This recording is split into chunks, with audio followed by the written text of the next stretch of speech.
His life was on. Teenagers are going wild with mop-top mania. But the boys from Liverpool are the new kids on the block.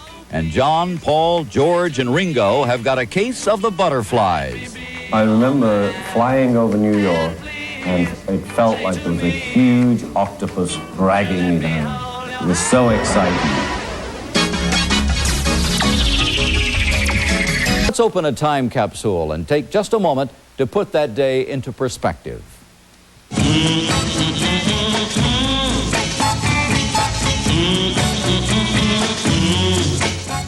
The FAA is trying to annoy people in Oklahoma City. Using Air Force jets, they're saturating the area with sonic booms.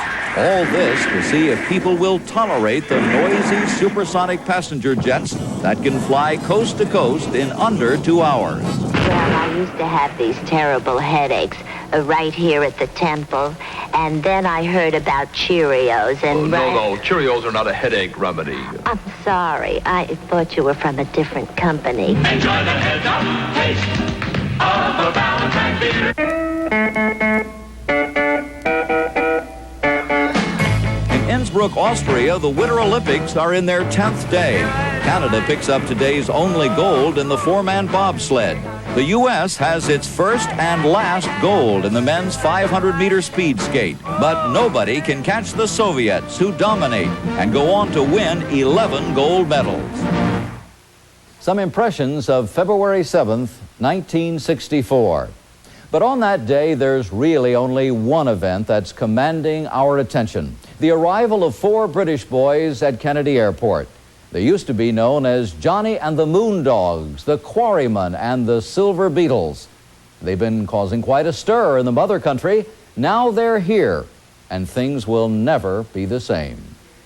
It won't be long, yeah. It was America. This was where I should be, and I was now coming. Till I belong to you. They're coming, all right, this mop-topped, mod-attired foursome that calls itself the Beatles. On February 7th, 1964, what is to become Britain's most popular export ever arrives in America for the first time. America's young greets them with open arms. They're gorgeous. Oh, they got that certain something. For 2 years now, that certain something has made this band from Liverpool a popular attraction in England's clubs and music halls.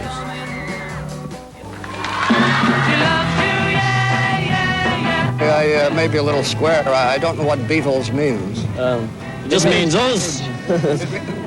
Well, you've seen those little crawly things, haven't you? Yes. Oh, we're big crawly things. Lost your love. Well, I saw her yesterday. New Yorker Debbie Levitt is 16 and in the 10th grade when her British pen pal spreads the news. She used to tell me how she used to go down to the Cavern at lunch and see this incredible band called the Beatles. And I have to come over there and I have to see them.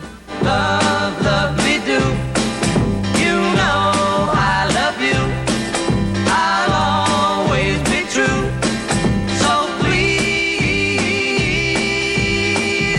Concert producer Sid Bernstein reads about this growing Beatlemania and decides to bring this new group to America. He calls the Beatles manager Brian Epstein, who is initially reluctant. But Bernstein offers him $6,500 for 2 concerts at New York's famed Carnegie Hall. That's what turned him around, the $6,500, meaning $3,250 per show. He was getting $2,000, top dollar at that time in Britain. And the fact that it was Carnegie Hall. The Beatles themselves are actually nervous about how they'll be received. We had 2 records out with flops here, and George also had a sister who lived here. And he came to visit us, so we'd go down into the record store and say, oh, have you got the Beatles record? They said, never heard of them, So he came back saying, oh, they don't know us, it'll be terrifying. 4 months after Bernstein arranges to bring them over, Ed Sullivan is changing planes at London's Heathrow Airport when he sees a huge crowd welcoming the Beatles. He asked this airport attendant, what are the Beatles? And the man said, they're Britain's most popular singing quartet. He just said, oh, book me that band.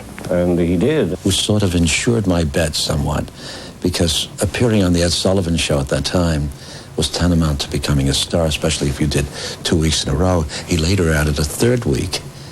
and it started a buzz. And then airplay started. At the beginning, I was sleeping and I heard the song and I didn't like it. The second time I heard it, I started to fall in love with it. And then every song that came out, I bought. I spent over $20 on their records and stuff.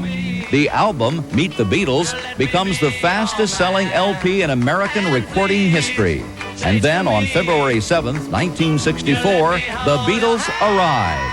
I remember flying over New York, and it felt like there was a huge octopus dragging me down. It was so exciting. They're coming, they're actually going to be here. I had to be there. There was nothing that was going to stop me. I screamed. I screamed. We arrived with 20,000 kids on the roof of Kennedy Airport. We knew we were okay. Mobs of teenagers camp out in front of the Plaza Hotel where the Beatles are staying. What do you think of American girls in the first place, now that you've had your first contact with them? Marvelous. They're the same as British girls, only they got a different accent. Only now do I realize how young they were. You know, I keep looking at the groups now, you know, New Kids and Blossom, all those people, and they've got all these little tiny girls. Ah! And I keep saying, well, when we were around, you know, they were a lot bigger than that. And then I look at the old footage, it's the same old crowd. And what a crowd it is. Both Carnegie Hall concerts are completely sold out, and an estimated 73 million Americans see the Beatles on Ed Sullivan. Sid Bernstein and Debbie Levitt are in the audience.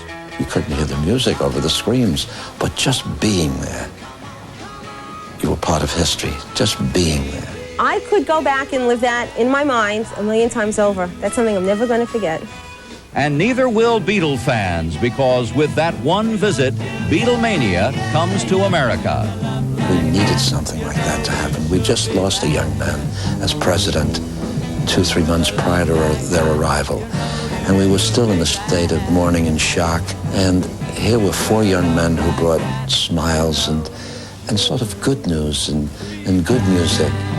They changed not just my life, so many people's lives. Everything worked out. We never looked back.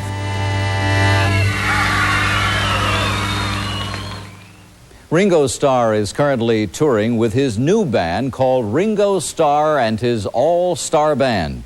Debbie Levitt is still a die-hard Beatles fan. Every February 7th since 1964, she has celebrated the Beatles' arrival here by making a pilgrimage, first to Kennedy Airport and then to the Plaza Hotel. Sid Bernstein now manages a new group called Skoric, which consists of 4 brothers from Milwaukee. He's hoping they'll become the next Beatles.